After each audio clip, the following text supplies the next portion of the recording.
how it's important to have a good advisor when you're not even going to get your PhD. What's that supposed to mean?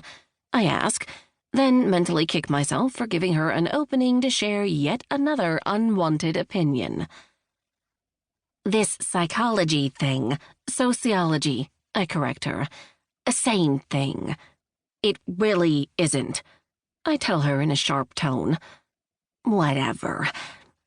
I predict you're going to get bored and find some shiny new thing to go after. Then you'll be on to that, she answers. You might as well just stay home and work with Dad and me at the feed store. That way at least you can start saving for a house. My shoulders drop, and I look at my dad, who, up to this point, has been silently scarfing down his bacon and eggs. I give him a help me look, and he sets down his fork with a little sigh, then reaches across the dinged-up Formica table and pats me on the hand. Autumn, sweetie, it's bad enough New York has already taken one of our daughters. Your mother and I are worried you'll never come back either. So much for helping me convince my mother that I'm a serious student of human society who is most definitely going to get her doctorate and make it her life's work. Thanks, Dad. Yet the truth is, he sounds sad that I'm leaving, which breaks my heart a little. While many people resort to emotional manipulation to get their way, my dad doesn't play that game. My mom, on the other hand, will use every weapon in her arsenal. While continuing to aggressively cut through her French toast, she adds, Besides, Helen left for college when you were only 7, so you don't really know her. You two couldn't be more different. Different is good. I love different.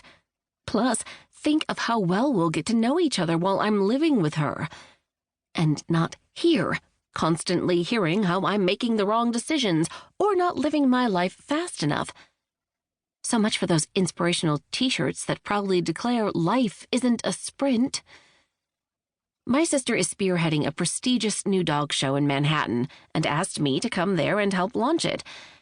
While I don't have the first clue about dogs or dog shows, I jumped at the chance. If all goes well, not only will Helen let me live with her and Stan while I get my doctorate, free anything in New York City will be a big help. But she might introduce me to Professor Sims, who I've been totally fangirling over ever since I read her book, Big Girl Panties Aren't Just for Girls. Kathy the Relentless, this could be my mom's Viking name, offers, I don't think you understand how difficult Helen is. She says this like I haven't seen my sister since she left for college 20 years ago. Mom, I know Helen's a borderline narcissist, but don't forget, I've been studying sociology and psychology for years. Oh, we know, she mutters, once again referring to the amount of money they shelled out while I found myself. Although once I passed the 4-year mark, I paid for tuition myself, which is partially why it took me so long. Ignoring the jab, I say, I'm something of a behavioral science connoisseur. Trust me, I can handle her. Whatever you say, honey. She sings songs in that way she does when she's trying to placate a person she's convinced is wrong. I reach across the table and stab my fork into her breakfast.